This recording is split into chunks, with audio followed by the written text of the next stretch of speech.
Inicia el libro de Mateo. Tabla genealógica de Jesucristo, hijo de David, hijo de Abraham. Abraham fue el padre de Isaac, Isaac padre de Jacob, Jacob padre de Judá y de sus hermanos, Judá padre de Fares y de Zera, cuya madre fue Tamar, Fares padre de Hezrón, Hezrón padre de Aram, Aram padre de Aminadab, Aminadab padre de Naasón, Naasón padre de Salmón, Salmón padre de Booz, cuya madre fue Rahab, Booz padre de Obed, cuya madre fue Ruth, Obed padre de Isaí, e Isaí padre del rey David. David fue el padre de Salomón, cuya madre había sido la esposa de Urías. Salomón padre de Roboam, Roboam padre de Abías, Abías padre de Asá, Asá padre de Josafat, Josafat padre de Joram, Joram padre de Usías, Usías padre de Jotam, Jotam padre de Acaz, Acaz padre de Ezequías, Ezequías padre de Manasés, Manasés padre de Amón, Amón padre de Josías, y Josías padre de Jeconías y de sus hermanos en tiempos de la deportación a Babilonia. Después de la deportación a Babilonia, Jeconías fue el padre de Salatiel, Salatiel padre de Zorobabel, Zorobabel padre de Abiud, Abiud padre de Eliaquín, Eliaquín padre de Azor, Azor padre de Sadoc, Sadoc padre de Aquín, Aquín padre de Eliud, Eliud padre de Eleazar, Eleazar padre de Matán, Matán padre de Jacob, y Jacob fue padre de José, que fue el esposo de María, de la cual nació Jesús, llamado el Cristo. Así que hubo en total 14 generaciones desde Abraham hasta David, 14 desde David hasta la deportación a Babilonia, y 14 desde la deportación hasta el Cristo.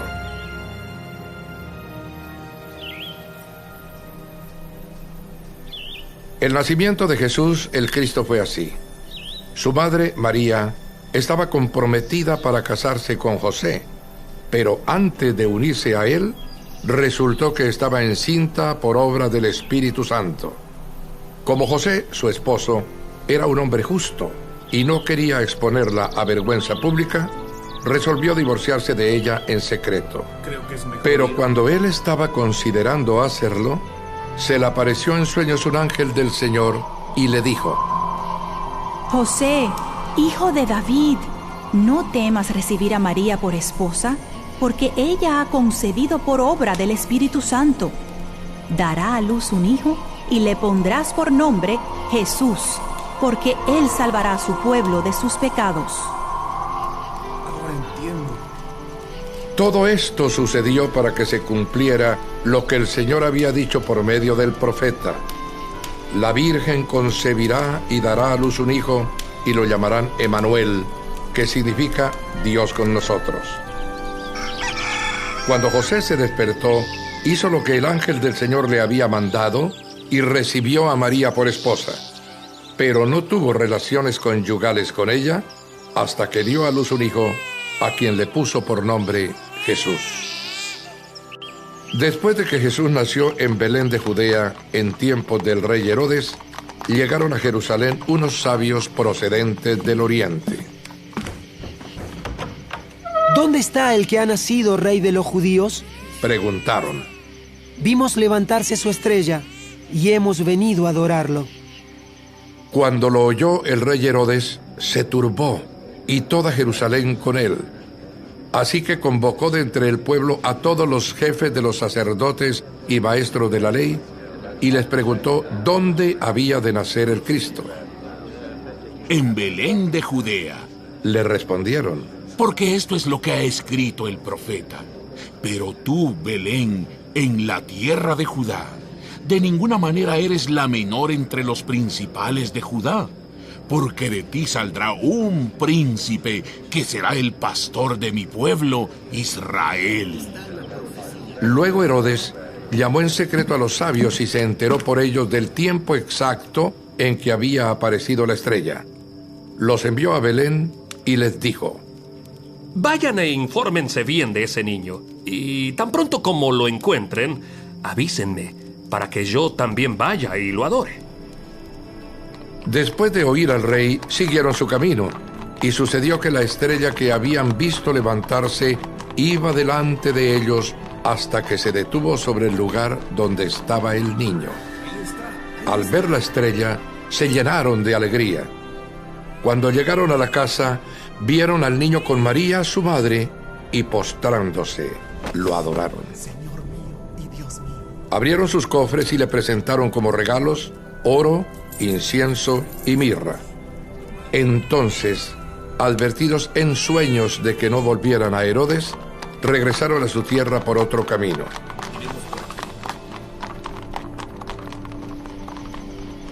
Cuando ya se habían ido, un ángel del Señor se le apareció en sueños a José y le dijo: Levántate, toma al niño y a su madre y huye a Egipto.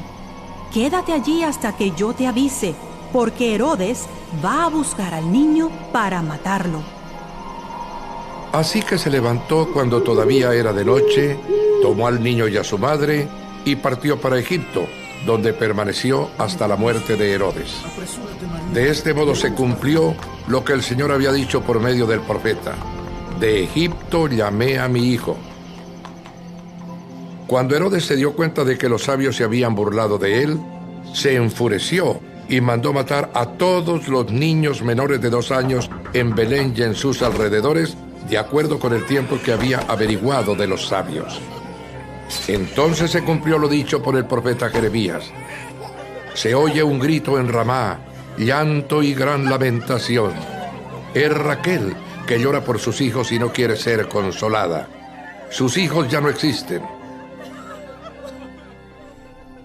Después de que murió Herodes, un ángel del Señor se le apareció en sueños a José en Egipto y le dijo: Levántate, toma al niño y a su madre y vete a la tierra de Israel, que ya murieron los que amenazaban con quitarle la vida al niño.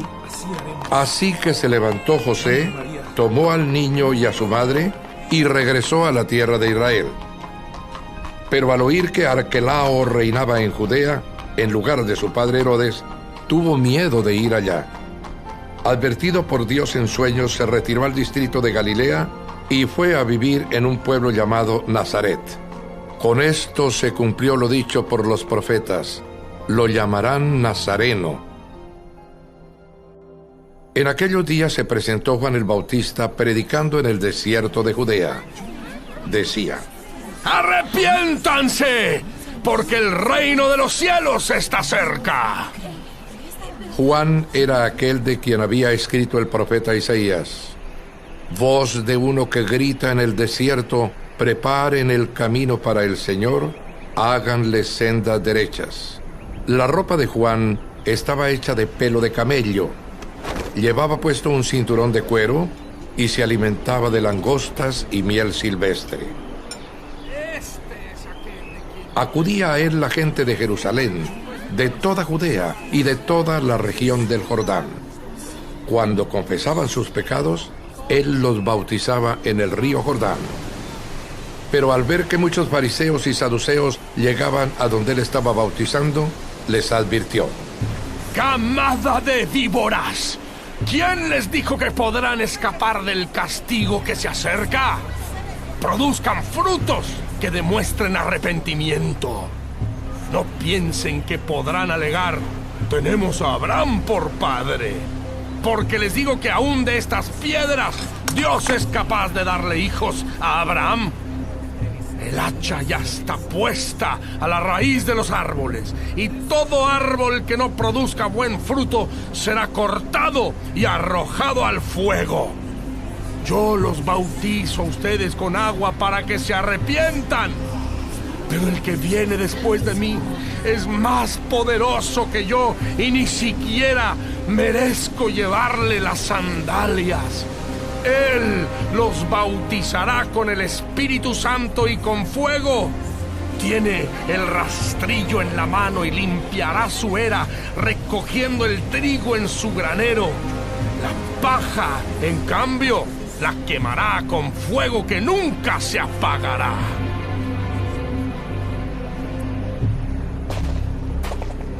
Un día Jesús fue de Galilea al Jordán para que Juan lo bautizara, pero Juan trató de disuadirlo. Yo soy el que necesita ser bautizado por ti, ¿y tú vienes a mí? Objetó. Dejémoslo así por ahora, pues nos conviene cumplir con lo que es justo. Le contestó Jesús.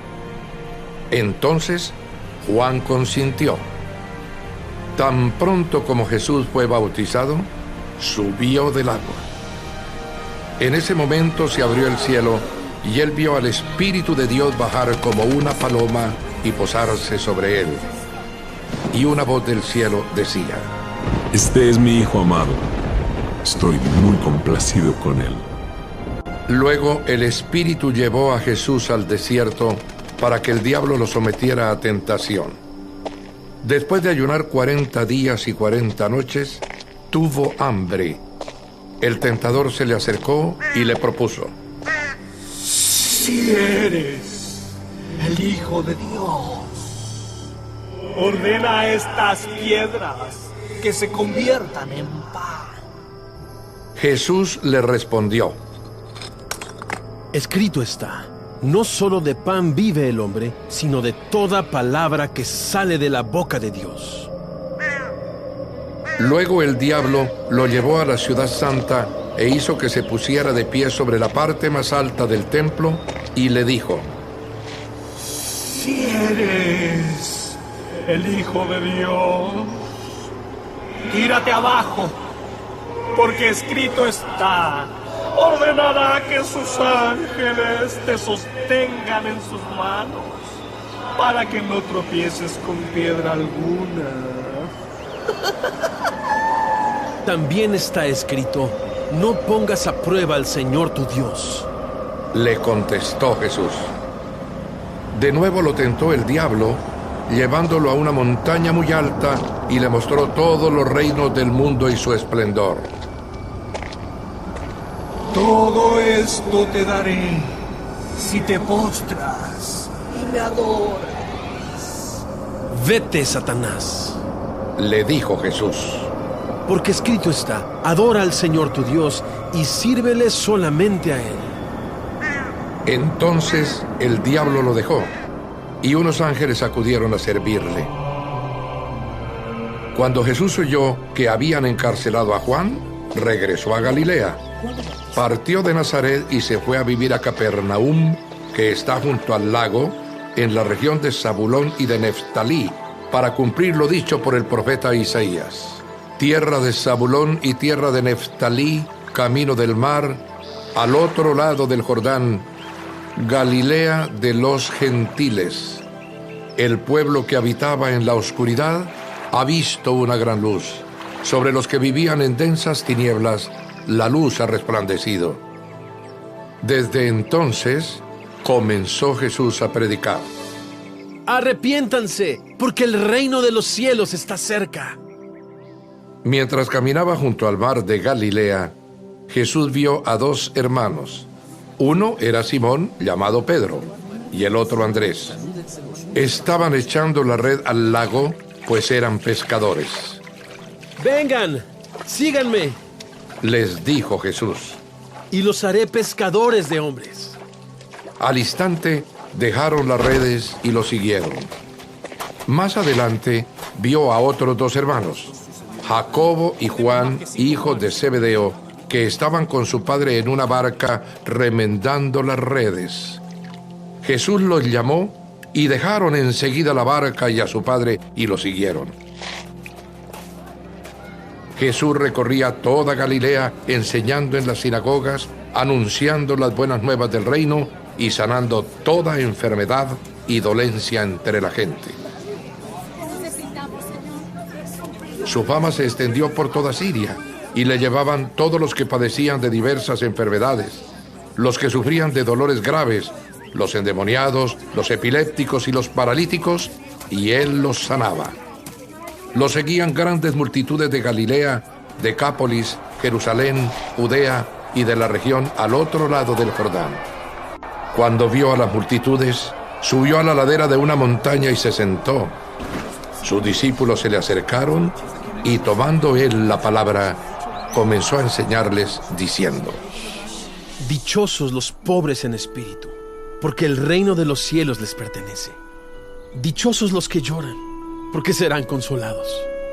Dichosos los humildes, porque recibirán la tierra como herencia. Dichosos los que tienen hambre y sed de justicia, porque serán saciados. Dichosos los compasivos, porque serán tratados con compasión. Dichosos los de corazón limpio, porque ellos verán a Dios. Dichosos los que trabajan por la paz, porque serán llamados hijos de Dios. Dichosos los perseguidos por causa de la justicia, porque el reino de los cielos les pertenece. Dichosos serán ustedes cuando por mi causa la gente los insulte, los persiga y levante contra ustedes toda clase de calumnias. Alégrense y llénense de júbilo, porque les espera una gran recompensa en el cielo. Así también persiguieron a los profetas que los precedieron a ustedes. Ustedes son la sal de la tierra, pero si la sal se vuelve insípida, ¿cómo recobrará su sabor? Ya no sirve para nada, sino para que la gente la deseche y la pisotee. Ustedes son la luz del mundo. Una ciudad en lo alto de una colina no puede esconderse, ni se enciende una lámpara para cubrirla con un cajón. Por el contrario, se pone en la repisa para que alumbre a todos los que están en la casa.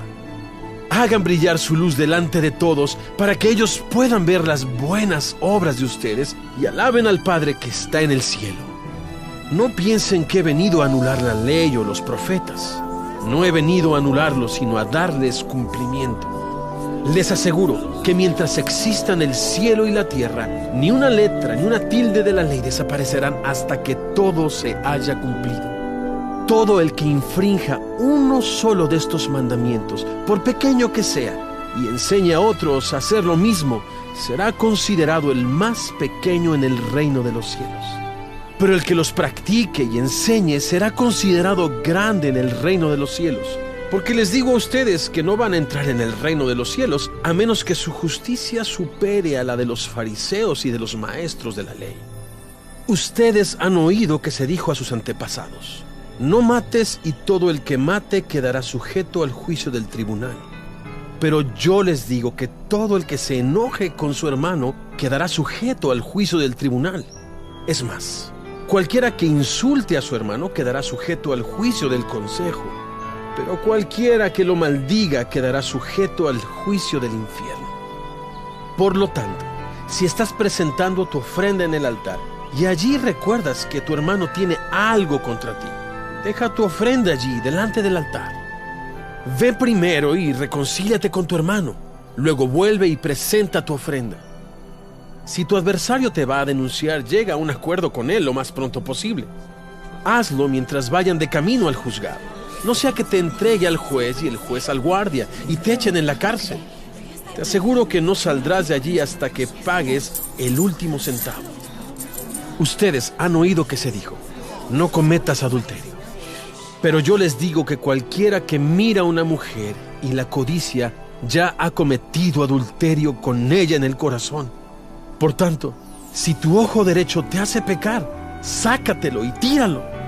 Más te vale perder una sola parte de tu cuerpo y no que todo él sea arrojado al infierno. Y si tu mano derecha te hace pecar, córtatela y arrójala. Más te vale perder una sola parte de tu cuerpo y no que todo él vaya al infierno. Se ha dicho: el que repudia a su esposa debe darle un certificado de divorcio. Pero yo les digo que, excepto en caso de infidelidad conyugal, todo el que se divorcia de su esposa la induce a cometer adulterio, y el que se casa con la divorciada comete adulterio también. También han oído que se dijo a sus antepasados: no faltes a tu juramento, sino cumple con tus promesas al Señor. Pero yo les digo: no juren de ningún modo, ni por el cielo, porque es el trono de Dios, ni por la tierra, porque es el estrado de sus pies, ni por Jerusalén, porque es la ciudad del gran rey. Tampoco jures por tu cabeza, porque no puedes hacer que ni uno solo de tus cabellos se vuelva blanco o negro. Cuando ustedes digan sí, que sea realmente sí, y cuando digan no, que sea no. Cualquier cosa de más proviene del maligno. Ustedes han oído que se dijo, ojo por ojo y diente por diente. Pero yo les digo, no resistan al que les haga mal. Si alguien te da una bofetada en la mejilla derecha, vuélvele también la otra. Si alguien te pone pleito para quitarte la capa, déjale también la camisa. Si alguien te obliga a llevarle la carga 1 kilómetro, llévasela 2. Al que te pida, dale. Y al que quiera tomar de ti prestado, no le vuelvas la espalda. Ustedes han oído que se dijo, ama a tu prójimo y odia a tu enemigo. Pero yo les digo, amen a sus enemigos y oren por quienes los persiguen, para que sean hijos de su Padre que está en el cielo. Él hace que salga el sol sobre malos y buenos, y que llueva sobre justos e injustos. Si ustedes aman solamente a quienes los aman, ¿qué recompensa recibirán? ¿Acaso no hacen eso hasta los recaudadores de impuestos? Y si saludan a sus hermanos solamente, ¿qué demás hacen ustedes? ¿Acaso no hacen esto hasta los gentiles? Por tanto, sean perfectos, así como su Padre Celestial es perfecto. Cuídense de no hacer sus obras de justicia delante de la gente para llamar la atención. Si actúan así, su Padre que está en el cielo no les dará ninguna recompensa.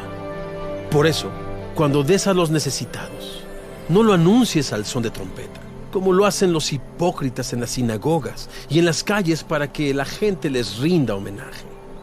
Les aseguro que ellos ya han recibido toda su recompensa. Más bien, cuando des a los necesitados, que no se entere tu mano izquierda de lo que hace la derecha, para que tu limosna sea en secreto. Así tu Padre, que ve lo que se hace en secreto, te recompensará. Cuando oren, no sean como los hipócritas, porque a ellos les encanta orar de pie en las sinagogas y en las esquinas de las plazas para que la gente los vea. Les aseguro que ya han obtenido toda su recompensa. Pero tú, cuando te pongas a orar, entra en tu cuarto, cierra la puerta y ora a tu Padre que está en lo secreto. Así tu Padre, que ve lo que se hace en secreto, te recompensará. Y al orar, no hablen solo por hablar como hacen los gentiles, porque ellos se imaginan que serán escuchados por sus muchas palabras. No sean como ellos, porque su Padre sabe lo que ustedes necesitan antes de que se lo pidan. Ustedes deben orar así. Padre nuestro que estás en el cielo, santificado sea tu nombre. Venga tu reino. Hágase tu voluntad en la tierra como en el cielo. Danos hoy nuestro pan cotidiano. Perdónanos nuestras deudas, como también nosotros hemos perdonado a nuestros deudores. Y no nos dejes caer en tentación, sino líbranos del maligno. Porque si perdonan a otros sus ofensas, también los perdonará a ustedes su Padre Celestial. Pero si no perdonan a otros sus ofensas, tampoco su Padre les perdonará a ustedes las suyas. Cuando ayunen, no pongan cara triste como hacen los hipócritas que demudan sus rostros para mostrar que están ayunando. Les aseguro que estos ya han obtenido toda su recompensa. Pero tú, cuando ayunes, perfúmate la cabeza y lávate la cara, para que no sea evidente ante los demás que estás ayunando, sino solo ante tu Padre, que está en lo secreto. Y tu Padre, que ve lo que se hace en secreto, te recompensará. No acumulen para sí tesoros en la tierra, donde la polilla y el óxido destruyen y donde los ladrones se meten a robar. Más bien, acumulen para sí tesoros en el cielo, donde ni la polilla ni el óxido carcomen, ni los ladrones se meten a robar. Porque donde esté tu tesoro, allí estará también tu corazón. El ojo es la lámpara del cuerpo. Por tanto, si tu visión es clara, todo tu ser disfrutará de la luz. Pero si tu visión está nublada, todo tu ser estará en oscuridad. Si la luz que hay en ti es oscuridad, qué densa será esa oscuridad. Nadie puede servir a dos señores, pues menospreciará a uno y amará al otro, o querrá mucho a uno y despreciará al otro. No se puede servir a la vez a Dios y a las riquezas. Por eso les digo, no se preocupen por su vida, qué comerán o beberán, ni por su cuerpo, cómo se vestirán. ¿No tiene la vida más valor que la comida y el cuerpo más que la ropa? Fíjense en las aves del cielo. No siembran, ni cosechan, ni almacenan en graneros. Sin embargo, el Padre Celestial las alimenta. ¿No valen ustedes mucho más que ellas? ¿Quién de ustedes, por mucho que se preocupe, puede añadir una sola hora al curso de su vida? ¿Y por qué se preocupan por la ropa? Observen cómo crecen los lirios del campo. No trabajan ni hilan. Sin embargo, les digo que ni siquiera Salomón, con todo su esplendor, se vestía como uno de ellos. Si así viste Dios a la hierba que hoy está en el campo y mañana es arrojada al horno, ¿no hará mucho más por ustedes, gente de poca fe? Así que no se preocupen diciendo, ¿qué comeremos? ¿O qué beberemos? ¿O con qué nos vestiremos? Porque los paganos andan tras todas estas cosas, y el Padre Celestial sabe que ustedes las necesitan. Más bien, busquen primeramente el reino de Dios y su justicia, y todas estas cosas les serán añadidas. Por lo tanto, no se angustien por el mañana, el cual tendrá sus propios afanes. Cada día tiene ya sus problemas.